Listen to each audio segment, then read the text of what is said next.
tearing down idols and we cutting down poles. We calling back Israel to the hell we know. Throwing out crystals, we don't need these stones. And we ain't no God, that's a job for y'all.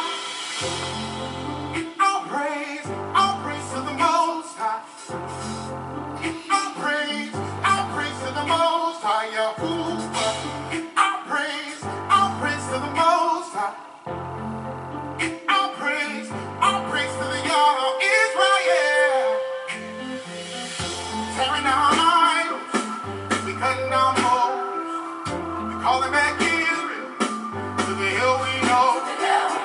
We throwing out pistols, we don't need these stones. We ain't no gods, that's a job for y'all. Yeah.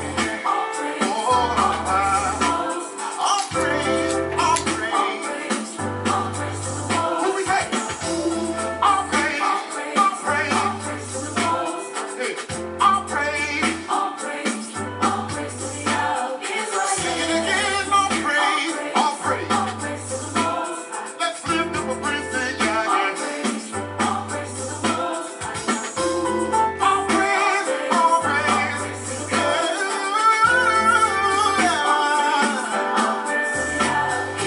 Listen, we won't go the way of the pagan. We don't need no potions or sages. We won't let your word be forsaken. Even if we're hated, even if we're hated. We won't go the way of the pagan. We don't need no potions or sages. We won't let your word. No, even if we're we won't go the way. We don't need no potions or sages. We won't let your word be forsaken. Even if we're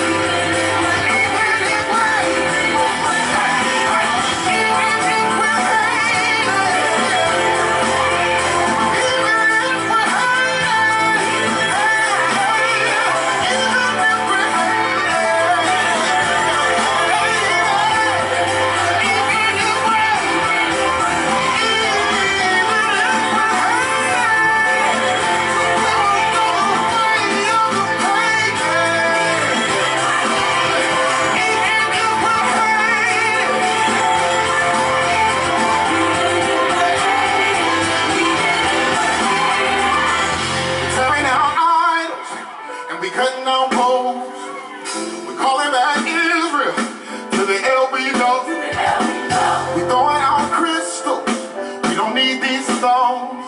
And we ain't no gods, that's a job for y'all. Everybody help me say all praise. All praise to the Most High. I can't hear you say All praise to the Most oh, High. all praise, all praise. To the Most High. Hey, all praise. All praise to the Yah of Israel.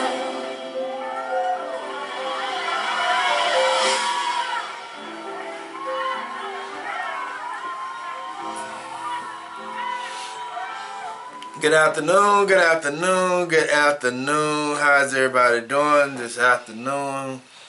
Happy Sabbath day, happy Sabbath day. This is the day that the Most High have made, so let us be glad and rejoice in it.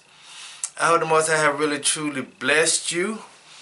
I hope He has blessed you this week with wisdom and knowledge and understanding. I hope He has blessed you over and abundantly with love, kindness, and joy. I hope He has really truly blessed you with wisdom and knowledge and understanding. And I hope He has really truly blessed you and your offsprings with wisdom and knowledge and protection and healing. My week has been an okay week. I really can't complain too much. I really can't complain too much. The Most High He revealed some stuff to me this week. That was kind of eye-opening, you know, and I think that I'm gonna have to indulge in that a little bit, because of the direction of our society and where we're going. But also, it just like I said when I was talking about that Kendrick Lamar thing, I had talked about that a little bit. You know, that is very. I want you to understand this. In order to be on that stage there, you had to make an oath. You had to make an oath, okay? Let me go to it. Mark chapter 6. Mark chapter 6, right?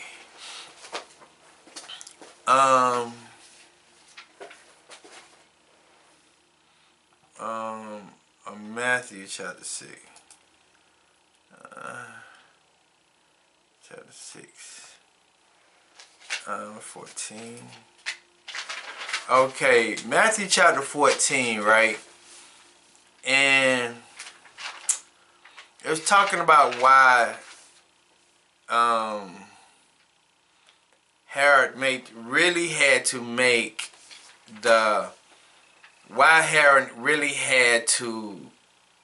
behead John the Baptist, right? He had to really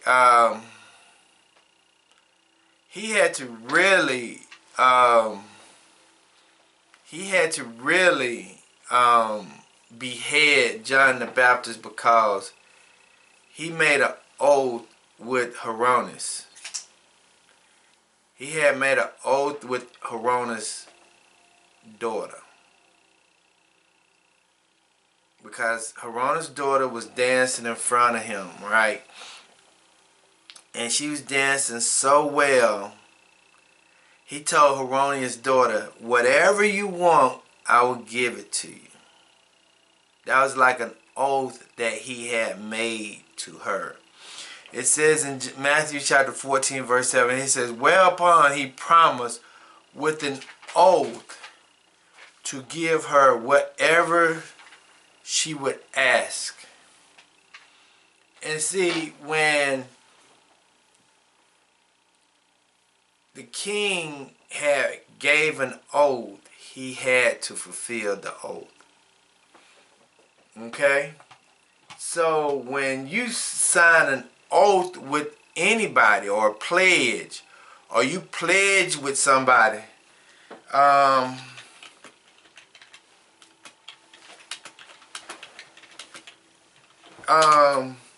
that means that you're obligated to do what that oath or that pledge has said for you to do. See, a lot of the people that's on those world stages, they have made a pledge on oath to do whatever the powers that be tell them to do. So they have to do what the oath tell them to do. Those people who join fraternities or frats or Masonic orders, they have to fulfill those oaths or those pledges. Regardless of what is being said and what has been done, they have to fulfill those oaths. And the Most High really don't want you to make a pledge or an oath to an organization, to any group of people, because you're going to have to do what they tell you to do, regardless of what it is. Jobs. And that, what you say? I said that's what jobs too, medical field, government. Yeah, that's what what you say?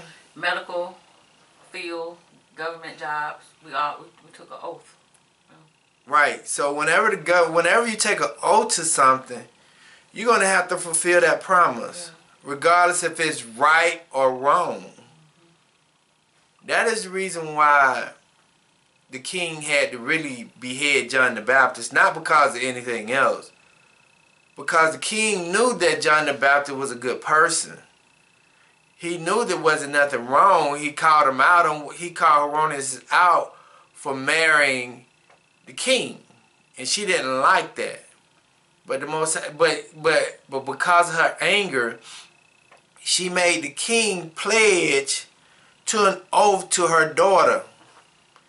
And that was to get rid of John the Baptist's head. To get rid of John the Baptist because he called her out. But the king made the oath. The king made the pledge. And see, that's something we got to really truly understand, is that it says in Matthew chapter 5 verse 37, let your communications be yea, yea, or nay, nay. For whatsoever is more than these cometh of evil. He said, let your yeses be yeses and let your noes be noes. He said you should not have to pledge to an organization, to a frat, to a government, to whatever it is. He said just let it be what it's going to be. Do what you say you're going to do, and that's it. You know, I'm going to perform on a stage. Okay, fine, I'm going to perform on that stage, but I don't want any other ties to it. And see, we have to realize that that was bigger than what we could ever imagine. And we have to understand that the powers that be would not allow it to happen if they did not want it to happen, because they was participating in the ritual themselves. They had to allow the facilities to be made. They had to allow the money to be put out. They had to oversee everything that was going on in that ritual last Sunday. So it's basically, yes, they was giving us a message about what was getting ready to happen, because they have to let us know everything that's getting ready to take place, because the blood won't be on their hands anymore. The blood is on your hands if you did not pay attention to it. So don't think that Kendrick Lamar just did something without the permission of the powers that be. Don't think that Kendrick Lamar is on this world stage and he received 5 Grammys on the Sunday prior to, or the day or whenever Grammys was held. He received 5. So don't think that these things are not orchestrated. They did not give him all these accolades if he did not participate in a ritual or an oath or something. So don't be too enthused about this person and place him like he's the greatest or whatever. No, he just living out an assignment that the powers that be gave him. Please understand that, okay? So let us turn to Exodus chapter 20, verses 5, because it's all symbolisms. It's all symbolisms. And don't get everything that we see in this world, in the United States, is symbolisms. And we got to understand that. And they use those symbolisms for communications. So that's what the Most High was showing me. Even though we may think these people are doing it on their own, no, they had to get permission. They was participating in everything that was going on. It was very ritual. Okay, in Exodus 1:20 reads, and Ananias spake all these words, saying, I am Yehuda Ananias, which have brought thee out of the land of Egypt, out of the house of bondage, and thou shalt have no other Ananias before me. And thou shalt not make unto thee any graven image or any likeness of anything that is in the heavens above, or that is in the earth beneath, or that is in the water under the earth. Thou shalt not bow down thyself to them nor serve them, for I, Yehuda Ananias, am a jealous Ananias, visiting the iniquities of the fathers upon the children unto the 3rd and 4th generation of them that hate me, and showing mercy unto thousands of them that love me and keep my commandments. Thou shalt not take the name of Yehuda Ananias in vain, for Yehuda will not hold him guiltless that taketh his name in vain. Remember the Sabbath day to keep it holy. 6 days shalt thou labor and do all thy work, but the 7th day is the Sabbath of Yehuda Ananias. In it thou shalt not do any works, thou nor thy sons, nor thy daughters, thy manservants, nor thy maidservants, nor thy cattle, nor thy strangers that is within thy gates. For in 6 days Yahuwah made the heaven and earth, the sea, and all that in them is, and rested the seventh day. Wherefore, if Yahuwah blessed the Sabbath day and hallowed it, honor thy fathers and thy mothers, that thy day be long upon the land which Yahuwah thy Adonai giveth thee. Thou shalt not kill, thou shalt not commit adultery, thou shalt not steal, thou shalt not bear false witness against thy neighbors, and thou shalt not covet thy neighbor's house, and thou shalt not covet thy neighbor's wife, nor his manservant, nor his maidservant, nor his ox, nor his ass, nor anything that is thy neighbor's. So let us pray. O creators of the heavens and the earth, of all radiance and vibrations, soften the grounds of our beings and carve out a space with us where your presence can abide. Fill us with your creativity so that we may be empowered to bear fruits of our missions. Let each of our actions bear fruits in accordance with our desires within your purpose for our life. Bestow us with the wisdom of produce and share what each being needs to grow and flourish. Untie the tangled thread of destiny that binds us as we release the others from the entanglement of past mistakes. Do not let us be seduced by that which distracts us from our true purpose, but illuminate the opportunities of present moments, for you are the ground and the fruitful vision, the creator and power and fulfillment, as all is gathered and made whole once again. So let it be. Like I said, good afternoon, good afternoon, good afternoon, good afternoon.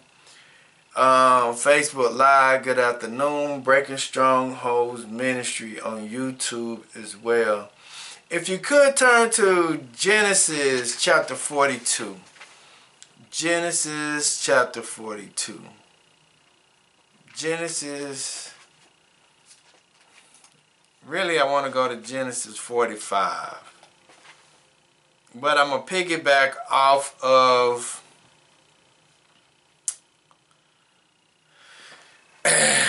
I'm going to go to Genesis chapter 45. Genesis chapter 45. Genesis chapter 45. It's still going to correlate, okay? Correlate. We're going to correlate. Yes, we're going to correlate. Genesis chapter 45, verses 1 through 7. Man.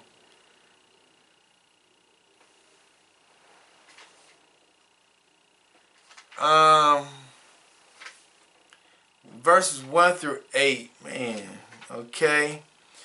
And verse 7, verses 8, and key verse is verse 5. Okay.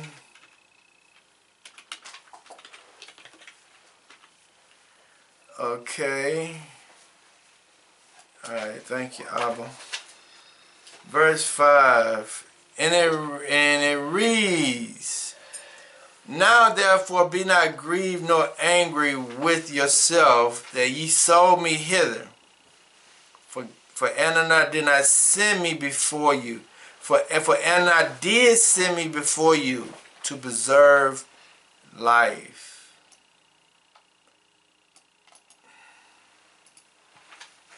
Okay. He changed it up on me just that quick because it wasn't what he wanted me to do. And, okay. It wasn't what he wanted me to do. So now I read it again.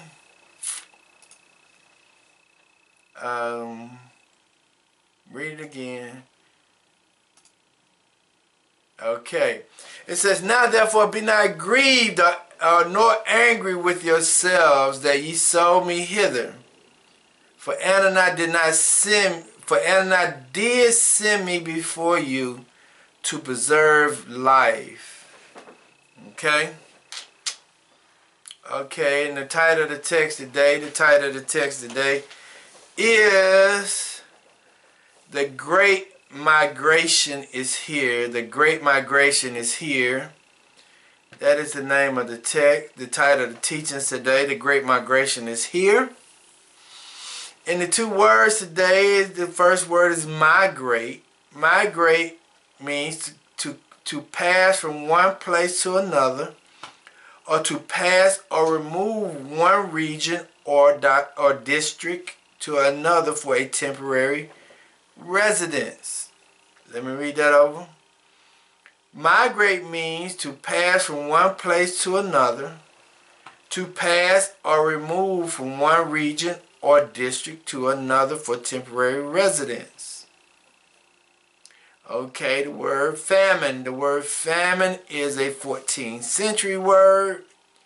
Famine means scarcity of food, shortage, starvation, a general want of provisions, significant for the inhabitants of a country or besieged place, a conquered place.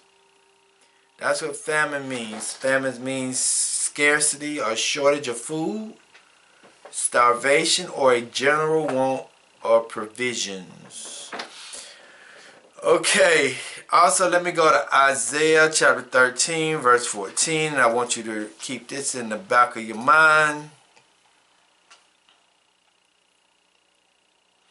Okay, it says in Isaiah 13 and 14, it shall be as a chased roe, as a sheep that no man taketh up. They shall every man turn to his own people, and flee everyone into his own land. Understand that. And it shall be as a chased roe, and as a sheep that no man taketh up. They shall every man turn to his own people, and flee everyone into his own country. Okay? I want to talk about divine order. This is a divine order. Everything that you see going on in the world today, everything is considered to be divine. And what I mean by divine is that everything that is happening today is done because of what the Most High is doing in the land.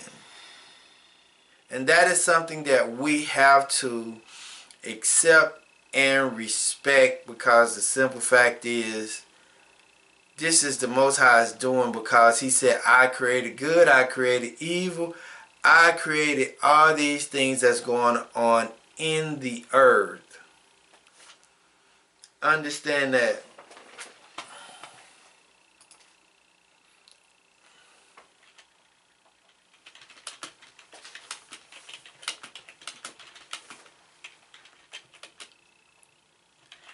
Everything in the earth, we got to understand that, okay? And when we understand that, it will relinquish some of the pressure, as if we are doing something, that man is actually doing something in the earth, but in actuality he's not. He's just following the script or the protocol that has been placed in front of him. And there's nothing that he can or can't do to get off the script. If he deviates from the script, he will get punished, and somebody else will just step into place. But the Most High is in the midst of all these things that is going on in the earth right now. And that is something that we have to accept as a people. And see, the hardest thing is to do is kick your foot against a rock. It's going to hurt. It's going to hurt, because the simple fact is, you're going against what the Most High have designed. And if you accept reality, but prepare yourself for reality, it'll be much better for you, because the simple fact is, you understand that there's a greater power at work. There is a greater power at work. And the power is not you, yourself. It's Yahuwah. It's Anani. It's the El and the Elohims of the earth. So if we understand that, we should be more surrendering to the word of Yahuwah. It should make us be more surrendering to the word of Yahuwah and not try to go against it. He said, if you love me, you will keep my commandments and keep my word, and understand that everything that you see taking place today is divine and it's an order. But when we look at the life of Joseph, Joseph did not, he had to Joseph understood his mission prior, way before the mission started to take place. And he had to probably understand his whole mission and his whole purpose prior to that. In order for him to be able to accept his journey, he had to accept his purpose. And if you cannot accept your purpose, it will be very hard for you to accept your journey, because you feel like this is not what you want to do in life. It's what somebody else having you to do. But if you, I hope I said that right. You have to accept your journey in order for you to be successful. But if you're not willing to accept your journey and your purpose, it's going to be very hard for you in life. It's going to be very hard, because the simple fact is, you're going to want to do what you want to do and not your divine purpose. And see, your divine purpose or your spiritual purpose is so much greater and bigger than your physical purpose. And see, that's something that we have to understand as a people, as a nation. That's something that we have to understand. And see, I want us to understand something. Joseph was sold into slavery by his brothers. Understand that. And I want to correlate. I hope this can correlate, right? Black people here in America was sold to the Europeans by our quote-unquote brothers. We were sold into slavery by our brother, the Hamites, to the Europeans. See, Joseph's brother sold him into slavery to the Ishmaelites. And see, Joseph was taken to Egypt to be sold and to be a workman in Egypt. But Joseph was also sent on a divine mission in the process of him being sold to the Ishmaelites to go into Egypt. Understand that. We were sold from the Hamites to the Europeans, and we was brought to Americas, which is considered to be Babylon, which is also considered to be Egypt, by the Europeans. So if we look at our life as quote-unquote African-American people, our storyline lines right up with the story of Joseph. And that's something that we have to understand and accept as a whole. And the reason why we got to accept that and understand as a whole, because of the mission of Joseph.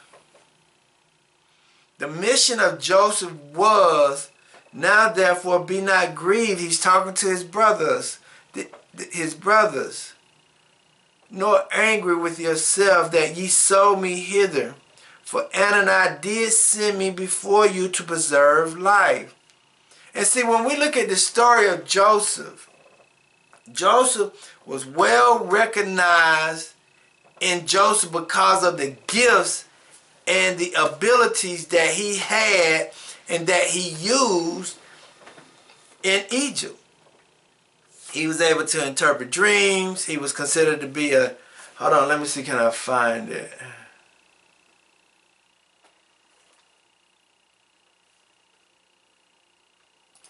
Okay. Joseph was sold into slavery by his brothers in Egypt.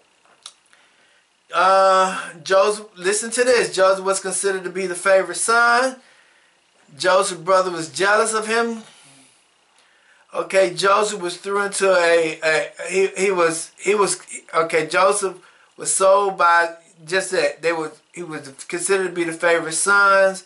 His brother was jealous of him, and the Ishmaelites sold Joseph to the Egyptians. Okay, those are the main three things about Joseph. Okay, Joseph became a steward for Potiphar. Potiphar's wife tried to seduce Joseph. Joseph was falsely accused and imprisoned. Listen to that. Some of the experiences that Joseph went through, they continued to lie on Joseph while he was in Egypt. They lied on Joseph many of times, especially Potiphar's wife, and caused him to be in prison. Listen to that. A lot of African American brothers have been killed, mutilated, and imprisoned because of the European woman here in America. European women have caused a lot of, that's where the name Karen came from, because of what the European woman would do to the African American people or the African American men while they was out in public. She would falsely accuse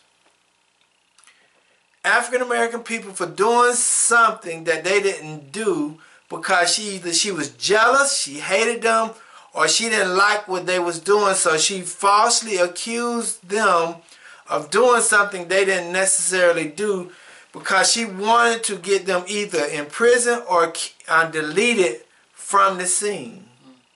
Okay? Then it says Joseph interpreted Pharaoh's dreams and became governor of Egypt. So because of Joseph's talents, Joseph was still able to bless Egypt even in the midst of him going through false accusations, being sold into slavery, and going through all the conflicts and hardships of going through all those consequences in Egypt. Joseph was still able to bless the Egyptians or Egypt during the process. Okay. Okay, Joseph saved Egypt during the time of famine. And Joseph, okay, now let us look at something, right? That's what Joseph did. Okay?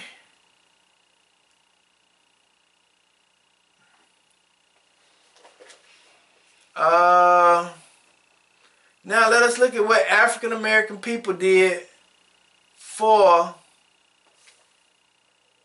the man, I don't deleted it. Hold on.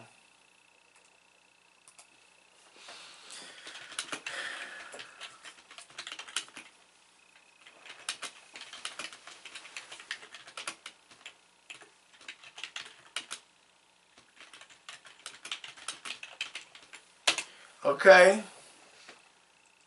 Okay. Now, understanding that Joseph, even though he was falsely accused, he was put in jail, he was beaten and put in all these situations, he was also sold into slavery into Egypt by his brothers who hated him, which was the Ishmaelites, right? Now, compare our life story to Joseph. We were sold by the Hamites to the Europeans, and they brought us over here to Americas. They brought a large sum to the Americas and to the other islands. and they would put us in slavery, right? And then the European people, they falsely accused us. They mutilated us. They imprisoned us. They gave us hard labor because of their jealousy for us. Okay? So now, even in the midst of that, Joseph was still able to be a governor, right? Now, I just Googled the influences by African American women and African American people around the world. African Americans have significantly influenced global culture through their contributions to music, literature, art, fashion, and social movements, impacting people worldwide, particularly through the spread of American culture via media, with the Harlem Renaissance serving as a pivotal movement and showcasing black creativity on a global scale. The civil rights struggle also inspired anti-colonial movements in other countries, making their influence felt beyond just artistic expressions, but also understanding that without the 1965 civil rights movements, none of these immigrants would have been able to come over here to America and live in America. Even in the midst of our being in captivity, we were still able to help the world come to have a better life. We was able to help everybody around the world to be able to have better life, not just including through music, literature, arts, fashion, social movements. We also with the inventions that we have created. Main one that everybody uses today is the phone, the cell phone, the computers. African American people invented the computer and invented the cell phones. So with our contributions to this society, we have able to help humanity stay alive. Understand that. Understand that. So Joseph was sent before the people so that he could be able to preserve their life. So when they came to Egypt, he could be able to help them live and grow. But Joseph also had to learn the customs and laws of everything that was going on in the land. Understand that.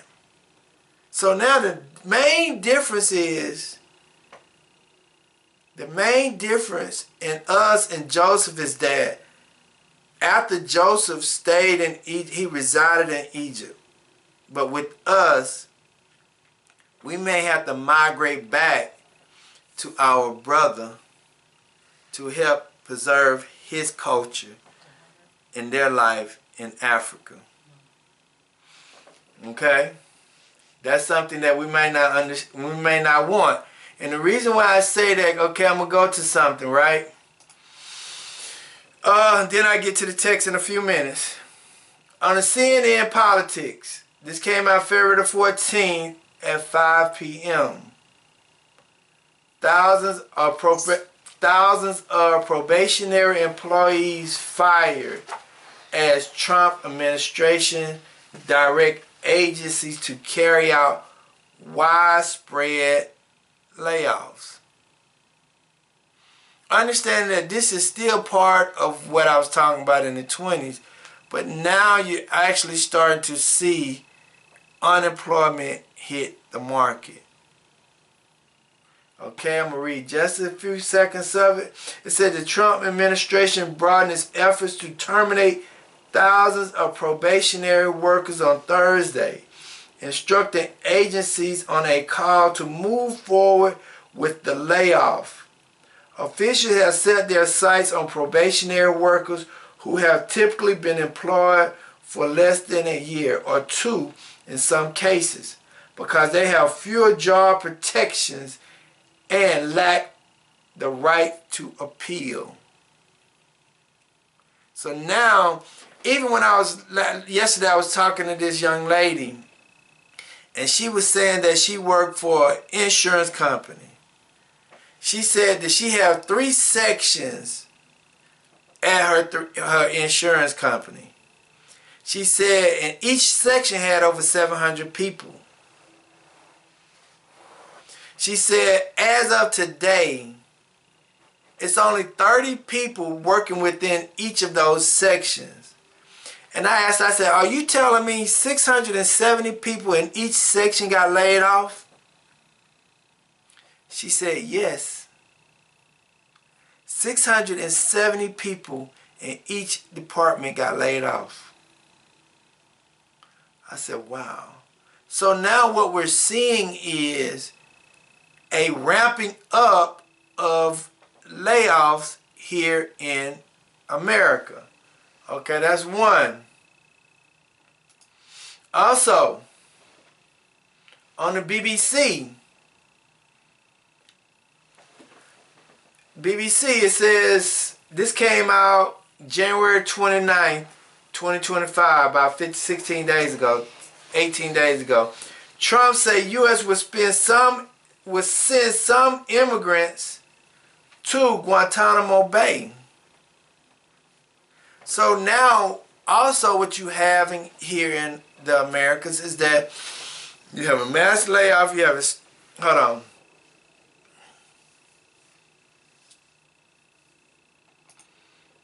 Let me go to this one. Okay, you have a mass layoffs.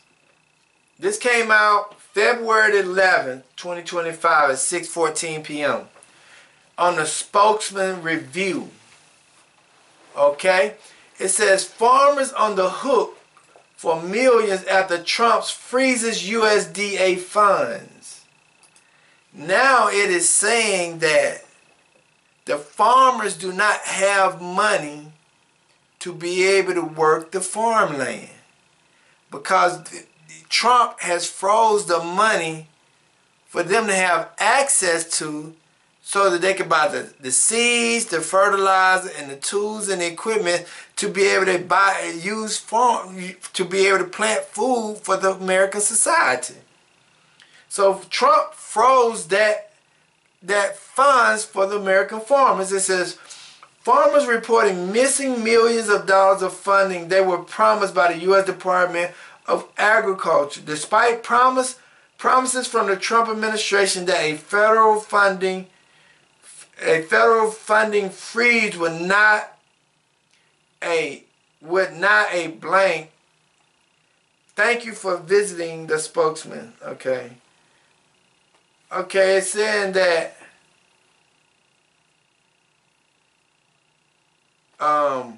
but it was basically saying that Donald Trump starting to freeze funding for farmers.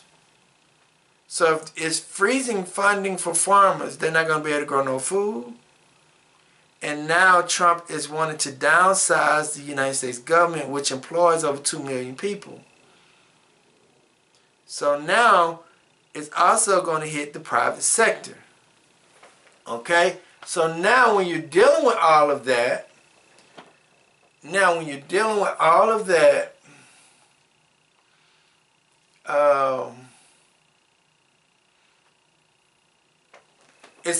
that will create a crisis, right? It will create crises in the United States of America. It will deal with crises. Those crises that it will take place because of what the environment is. The environment.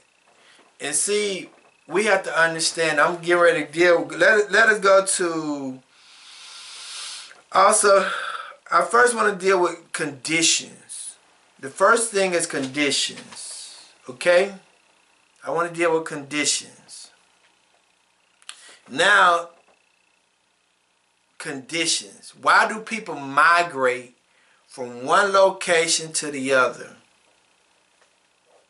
Because the stage is set.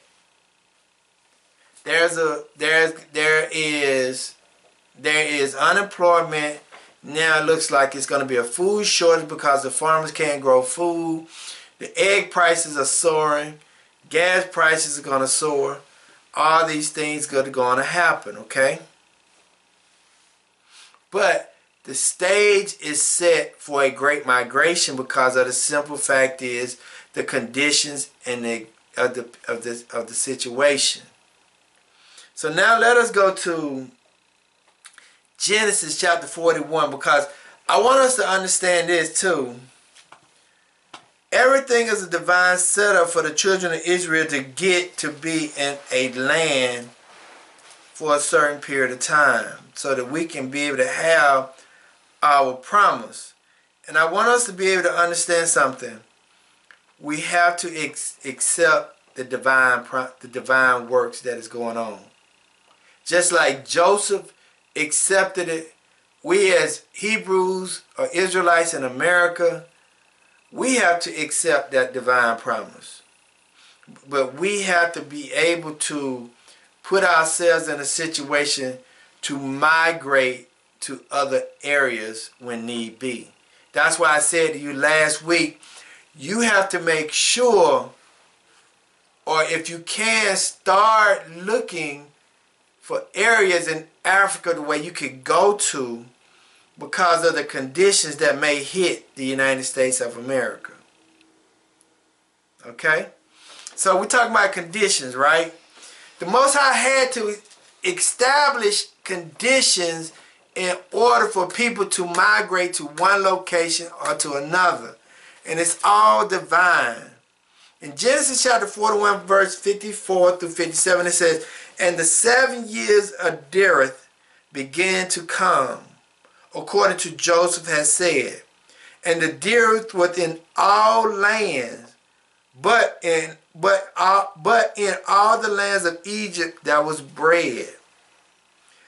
And when all the lands of Egypt was famine, the people cried to Pharaoh for bread. And Pharaoh said unto all the Egyptians, Go unto Joseph. What he said to you, do." Listen to that. Go unto Joseph. What he said to you, do. And the famine was all over the face of the earth. And Joseph opened up all the storehouses and sold unto all the Egyptians. And the famine waxed sore in the land of Egypt. And all the countries came into Egypt to Joseph for to buy corn, because that the famine was so sore in all the land. See, everybody was coming to Joseph so that Joseph can be able to help them in the midst of their situation. Okay?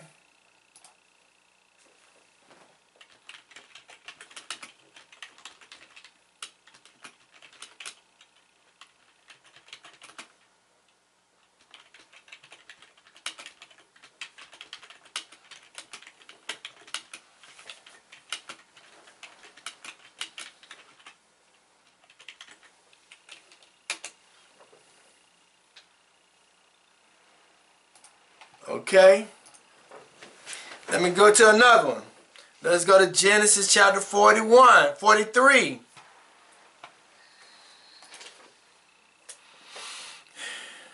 This is the conditions. The Genesis chapter 43 verse 1. And the famine was sore in the land. And it came to pass, when they had eaten up all the corn which they had bought out of Egypt, their father said unto them, Go again to buy us a little food. So everybody was starving. Everybody was looking for food. Everybody was looking for something to eat.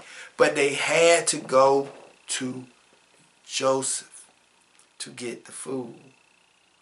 Understand that. They had to go to Joseph to get the food. They had to go to a specific place. Let us go to Lamentations.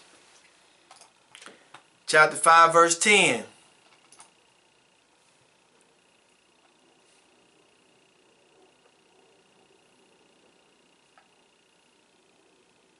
Okay. I'm going to go to verse 9. Because I want you to understand conditions.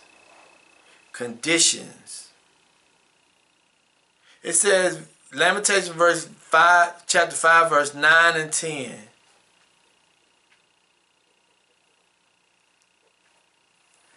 And it says, we got our bread with the pearls of our lives because of the sword of the wilderness. Our skin was black like an oven because of the terrible famine. Listen to this part. They ravished the women in Zion and the maids in the city of Judah. The princes are hung by their hand, and the faces elders was not honored. So, understanding that when the conditions are in a famine conditions, everything is going haywire, right? Everything is going crazy. Understand that. Understand that.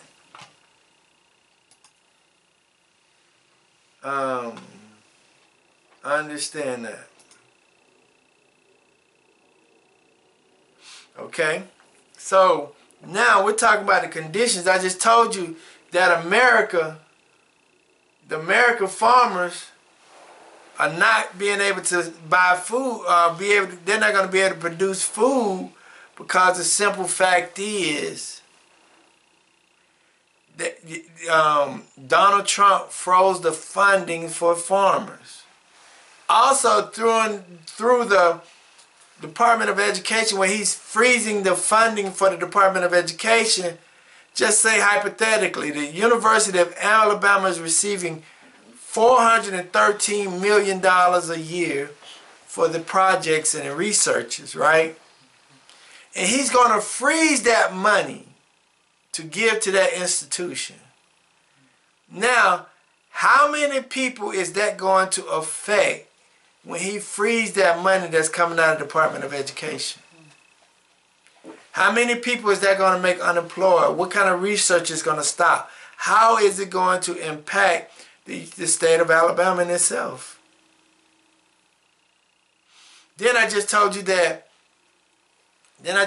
about, it was really about 219,000 workers that was laid off with the federal government.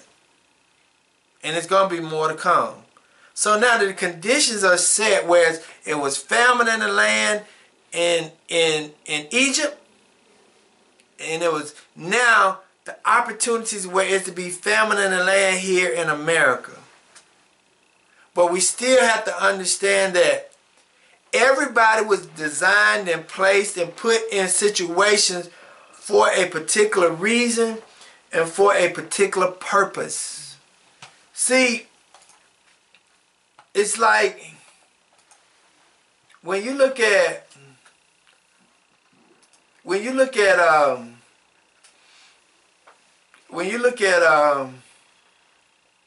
Moses, right?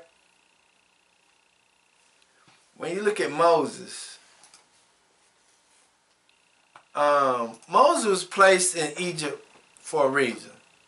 Joseph was placed in Egypt for a reason. All of them had to go through that process so that they could learn the system, so that they could be able to free their people from that system, that same system, and go somewhere else. Okay?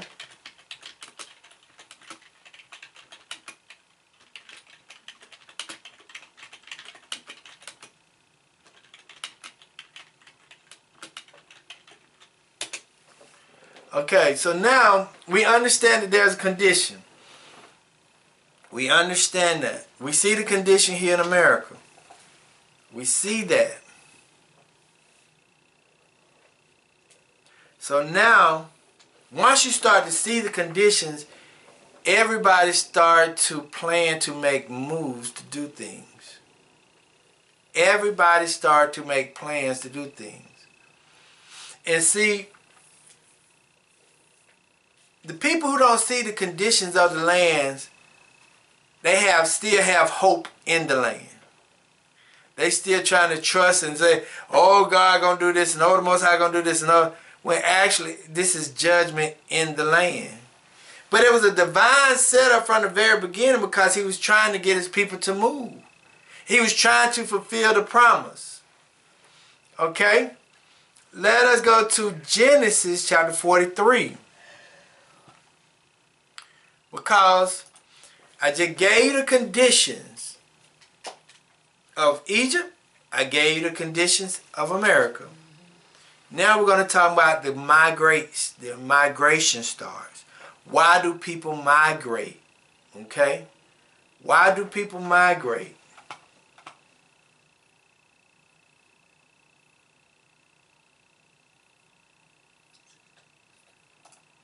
Okay, why do people migrate? So let us go to Genesis chapter 43.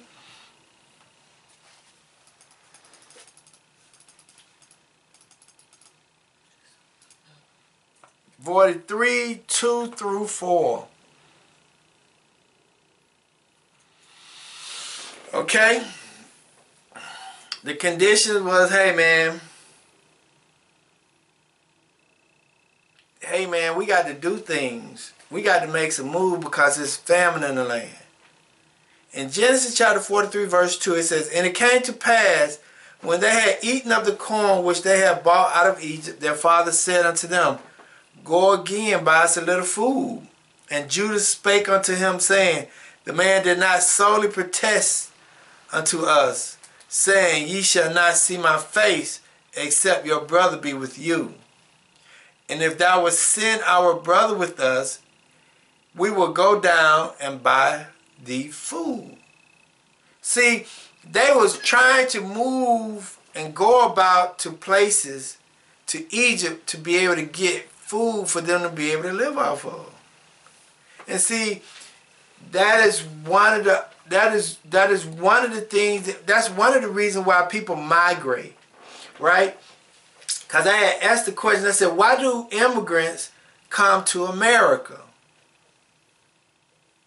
Okay, it says people immigrate to the United States for a variety of reasons, including work, family, education, safety, and opportunities. These motivations are often called push and pull factors. See, when you look at that, they was migrating to Egypt because of the simple fact is they wanted more food to be able to buy so that they could be able to survive off of. And in actuality, the reason why people in the world, the physical world, move and migrate because they want to work, family, education, safety, and opportunities. Okay? Then let me go to another one.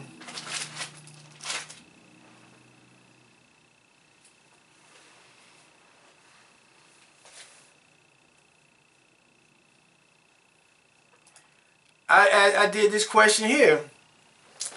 I said, I asked, why did blacks migrate to the North during the Great Depression?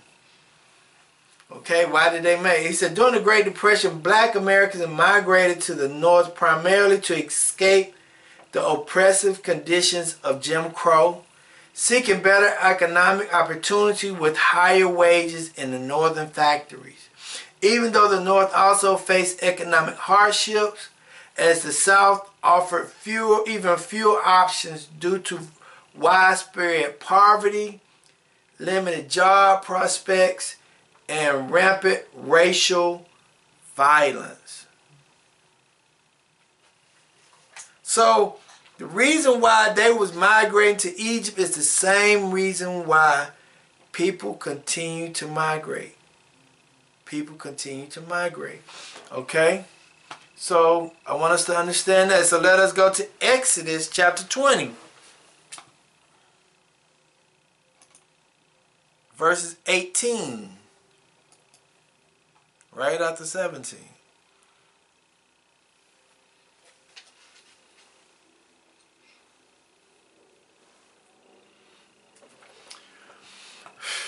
Okay?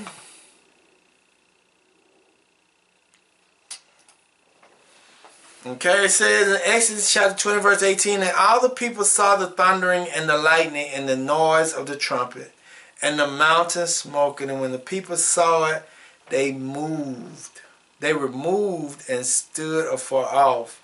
And they said unto Moses, Speak thou with us, and we will hear. But let not Ananias speak with us, lest we die. See, it causes people to move when they're in a certain condition. Just like the children of Israel migrated to Egypt. They migrated to Egypt because of famine that was going on in the land. The reason why the people south of the border migrate to the United States is because the simple fact is they got famine and oppression and all that stuff going on in their land. Everything is happening for a particular reason and a divine order. And that's something we got to accept, okay? Let us go to Hosea chapter 5.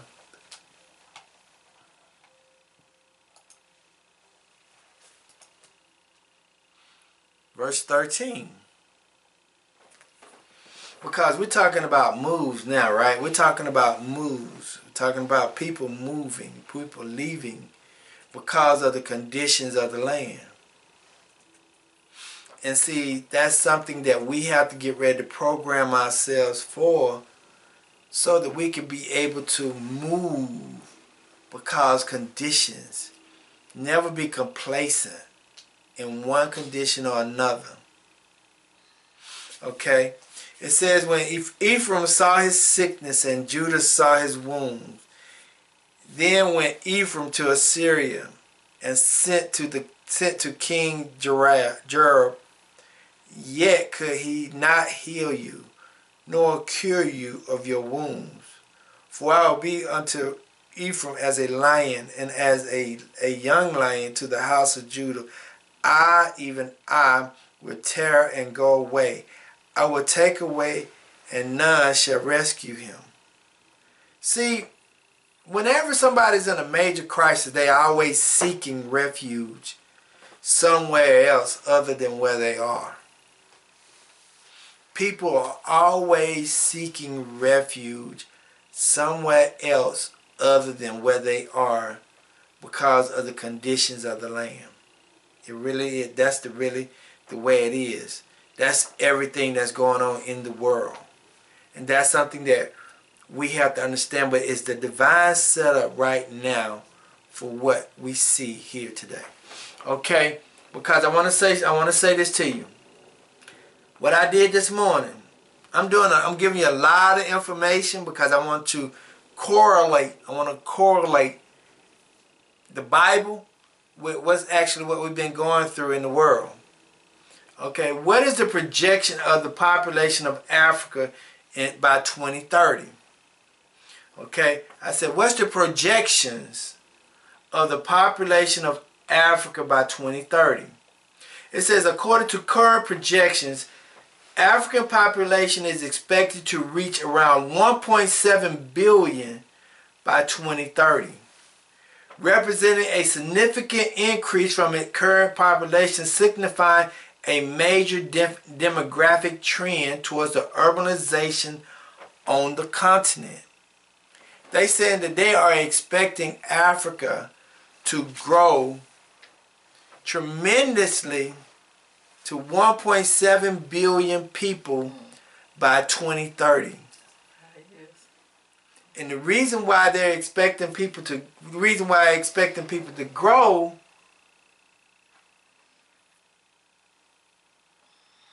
because of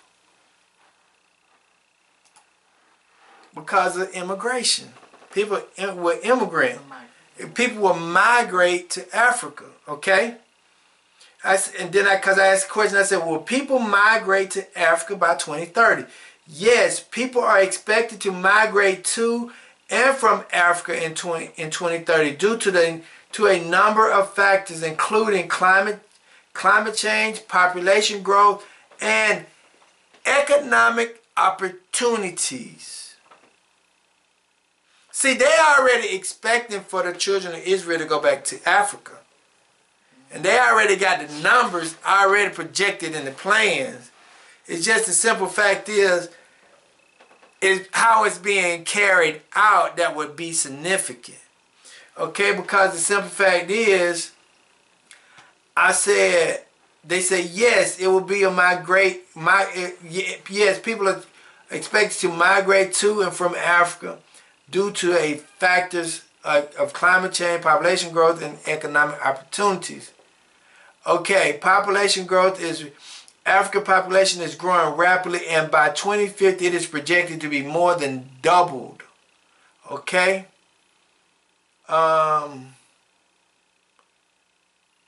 That's what they're saying. So people are going to migrate from all over the country to Africa. Okay? Okay, so now, I did this here. I said, what is the current population of Africa in 2025? The current population of Africa in 2025 is 1.5 billion people. So now in 2025, in Africa, on the continent of Africa right now, is 1.5 billion people. But they saying they are expecting in 2030, 1.7 billion people to be on the continent of Africa. That means that they are expecting 200 million people to migrate to Africa in 5 years.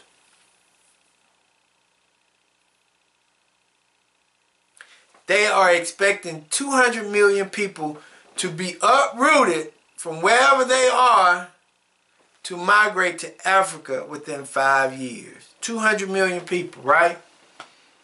Then I said this right here. I did another thing. I said, will the growth of America decline? Will the population of America decline by 2030? Yes, the U.S. population growth rate is expected to slow down to 5.5% from between 2020 to 2030, according to the U.S. Census. This is a continuation of a trend of slowing growth that began in 2000. And the reason why it's going to slow down is because low birth rate, aging population, and immigration laws. Okay? So, also, they already know America got an aging problem, but they also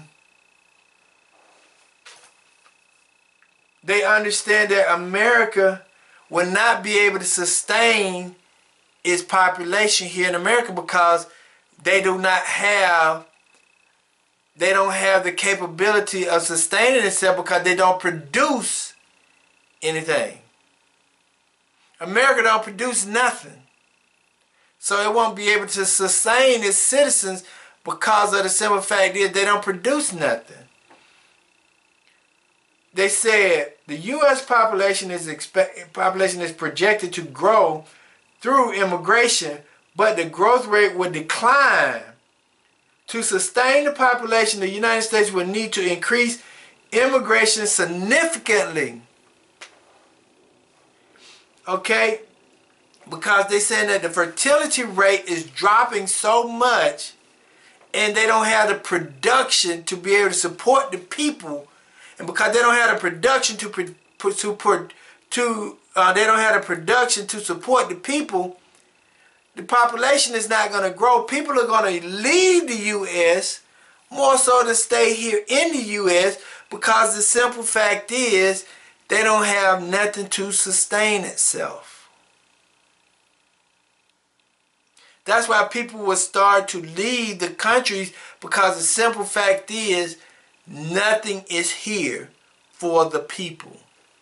Okay? Also, last one. I read this last week. I'm going to read it again. It says, Ghana has encouraged African Americans to return to the country through its year of return, initiated and the Beyond the Return program. It's an initiative aimed to reconnect African Americans with their heritage and to build communities. Understand that. God don't want us to come back home. Because the simple fact is, they know that they need us to help them build communities. Also, this one right here too. Elon Musk asked voters to brace for economic hardships, deep spending cuts, and potential Trump cabinet role. See, Elon Musk has already have set the conditions for the state of America. They are already putting executive orders in as of, you got anything to say? As of now, to push people out of America to other countries because America do not have the resources to sustain its citizens. What you finna say? Especially if they're expecting 200 million to migrate back in 5 years. Right. They don't have this. They don't have the stuff to sustain its citizens. Okay. So now we understand all this stuff, right? We understand it. Okay. And this is something that we got to understand, that everything that we see that is going on is very divine. Everything that we see is divine. Okay? It's divine by Yahuwah. And see, this is why I'm saying to people, get your house in order. Get everything that you need. Start building skills. Start saving money. Start making plans to migrate somewhere else, because the opportunities that you think may be here may not be here, because the simple fact is they don't have the necessities to help restore the country. Okay? Let us go to Genesis chapter 45.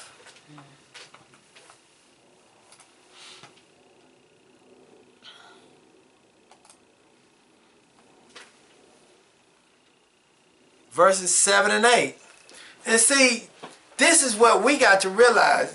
Ghana said they want us to come back so that we can help and build communities. Alright? That's what Ghana said. They want us to help come and build communities, right? Now let's look at this. In Genesis chapter 45 verse 7 and 8 it says, "And Ananias sent me before you to preserve you. And Ananias sent me before you to preserve you a prosperity in the earth, and to save your life by a great deliverance. And now it was not you that sent me hither, but Ananias. And he has made me a father to Pharaoh, and lords of all his house, and a ruler throughout all the land of Egypt." See, that's what Joseph was saying. Joseph said, it wasn't you that sold me into slavery, it was Yahuwah that sold me into slavery. And see, that's the mindset that African American people or Hebrew Israelites need to have towards the Hamites in Africa. Because, let me say something, see something.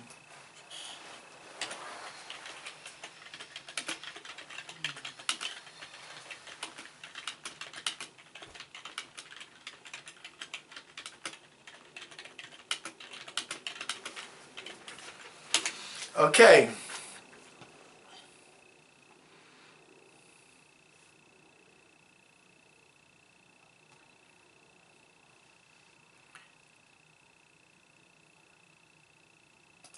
When you look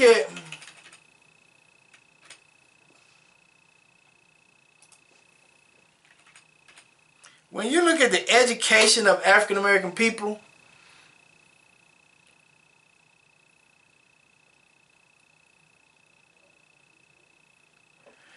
you got to look at this right here. African American people are very educated and talented here in the Americas. We are very educated and talented here. We are more educated than the people on the continent and I'm not being biased when I say that, that's just actual facts. Because they're not a developed world. African American people developed America. We made America what it is, and they know this. Like I just said, you look at all of the inventions and creations that we have made. Without those, this world, this continent would not be, the world would not be what it is. And we're still doing it to this day. It says, while there is a wide range of educational attainments among black Americans, there are many also who have earned bachelor's degrees and advanced degrees. We are very educated. It says, according to the Census of American Community Survey, in 2023, 12% of the total population identifies as African American, and among black residents, 26.2 have earned a bachelor's degree or higher. This rate is up from 19% in 2013, but falls short of the national rate of 34.8. Black American people are very educated. They may not have a college degree, but they have trades. They have skills. So if we take all those skills and those abilities and take them back to Africa, yes, we could build the continent of Africa up the way we want it. But we have to look at it from Yahuwah is going to send us back. Yahuwah is making a way for us to get back there. That's something we got to understand. Okay, Yahuwah is doing all these things. Let's go to Psalms 105.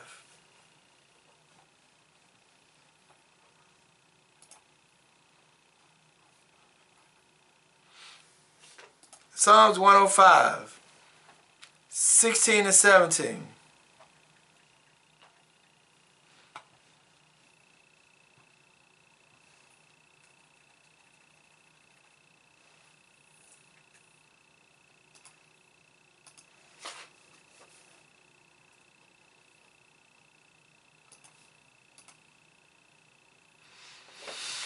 Okay, 16 and 17, and it reads, and it says, moreover, he called for a famine upon the land. Listen to this. The Most High called for a famine upon the land. He breaks the whole staff of bread. He sent a man before them, even Joseph, who was sold for a servant, whose feet they hurt with feathers.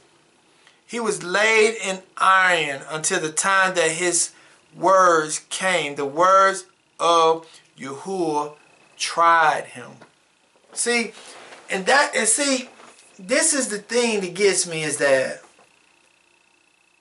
everything, we're going back to the continent of Africa, teaching them how to do things. Because I had a college professor, his name is Pastor Rodney. He would go back to the Congos and teach the Congolese about religious studies.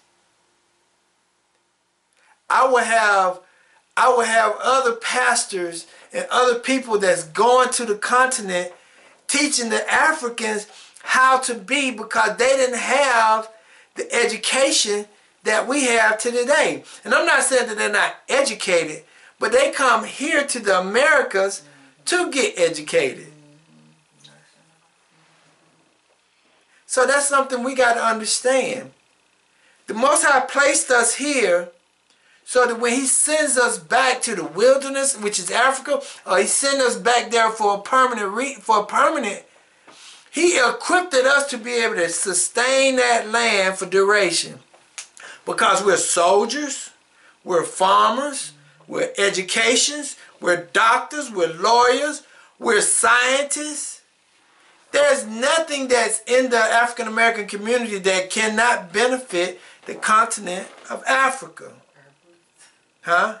So we're herbalists. We're herbalists, we're therapists, we're all of these things. Because you got to understand that the African continent is still going through a colonial mindset. They don't know how to fight the European man. They're afraid. In some aspects, not all. Not all. Because I don't want anybody getting mad with me. And the last one. Because I want you to understand it was a divine setup. Everything was a divine setup. Let me go to Jubilees, the book of Jubilees. Let me go to the book of Joshua. This book here. Because I want you to hear what Joseph said. I want you to understand why Joseph did everything that he did. Understand this, okay? Okay, it says it's in chapter 50 in the book of Joshua, right? And it says, all the people of Egypt went forth and came unto Joseph and said unto him, listen to this, listen to this. Because now you hear the Hispanics are saying, why African American people are not joining us in protest? See, everybody comes to African American people for help and support because they understand that we have been fighting for the last 250 years. Every war, we was there. Every protest, we are there. Everything that goes on in America, we are there fighting. We are there supporting other people. People would not have what they got if it were not for African American people. But the Most High did all these things because the simple fact is, He's doing something greater than what we could ever imagine.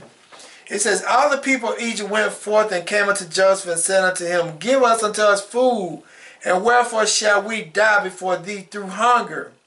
For we gather in our produce during the 7 years as thou hast commanded, and we did put it in store, and this has it befallen us. See, I've been telling people for the last 5 to 6 years, you better start storing up food. I've been telling you, you better start storing up food because what's finna get ready to hit the earth. And Joseph was telling people for 7 years, store up food.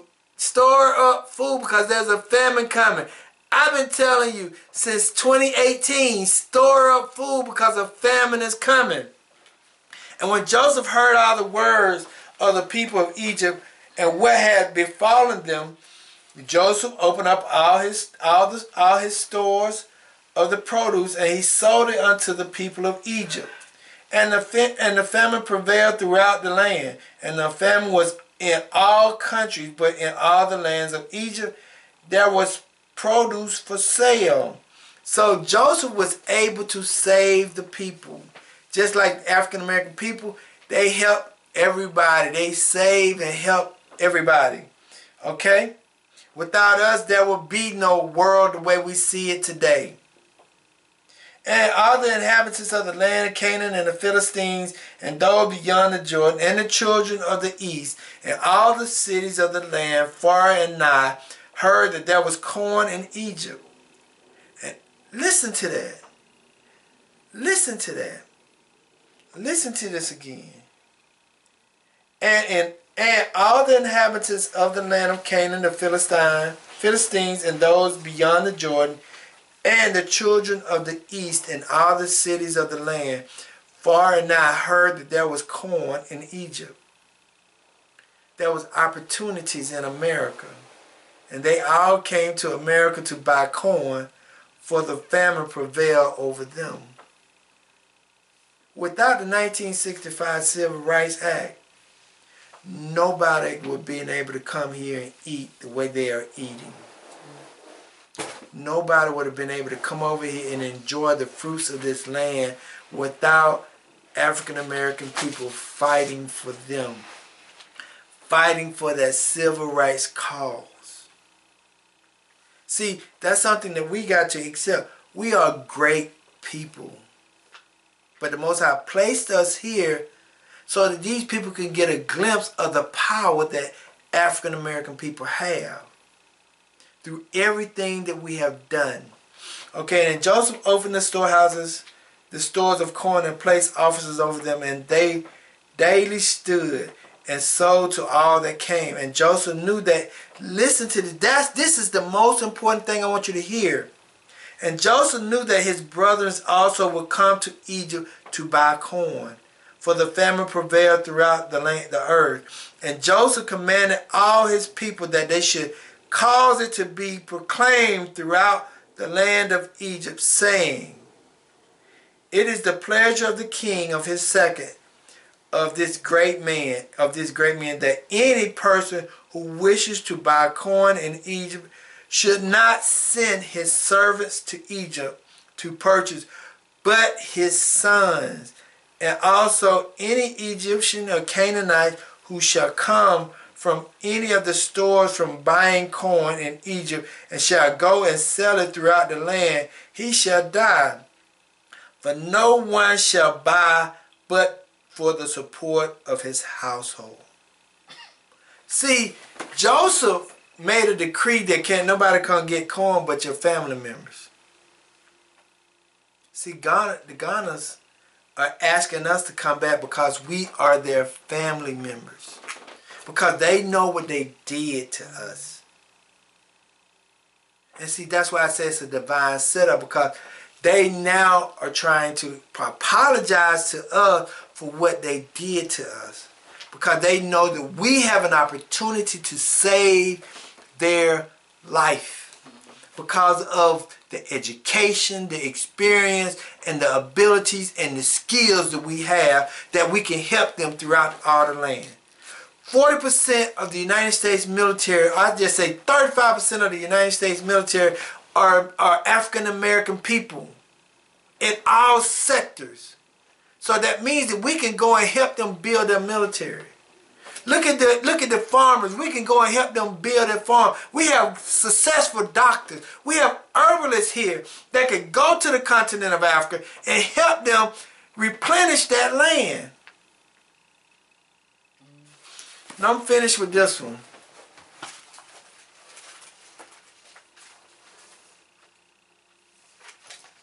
It says in Deuteronomy chapter 28 verse 13.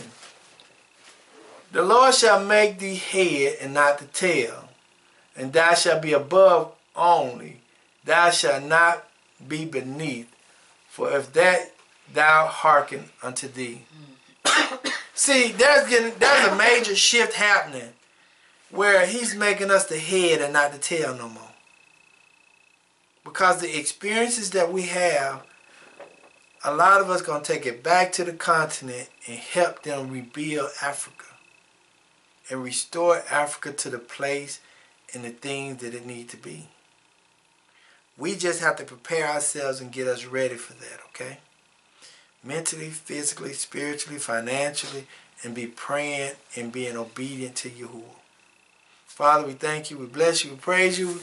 We give you all the honor and the glory. Father, we just ask that you continue to let us hear the way you want us to hear, see the way you want us to see, speak the way you want us to speak. But Father, we ask you greatly that you give us the understanding of your word so that we can continue to do your will and your purpose, Father. We know that everything is a divine setup. We know what you're doing right now is totally divine. We know that people are afraid because they have not sat down and studied. But Father, we ask you to increase their wisdom and knowledge so they can study. And in all these things we pray. We ask that you protect us as we travel the highways and byways. And all these things we ask in your higher name. So let it be. Shalom, shalom, shalom. Y'all have a great one. Start preparing for the great migration, okay?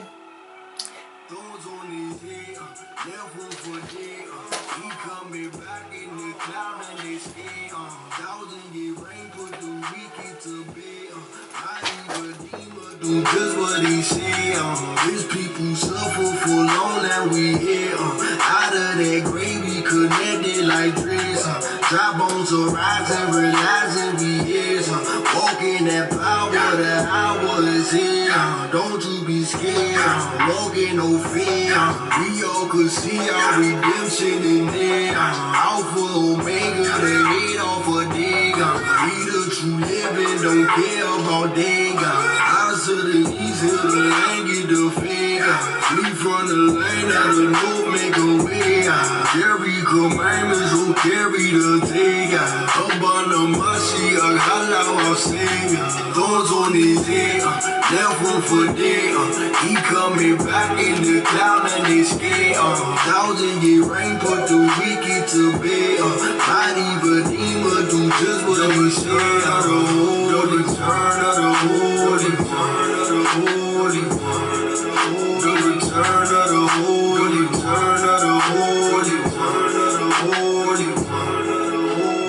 return of the gated together, got plans for my people. Roll you this bloodline, please stop all the evil. Devil, get your filthy hands on my people.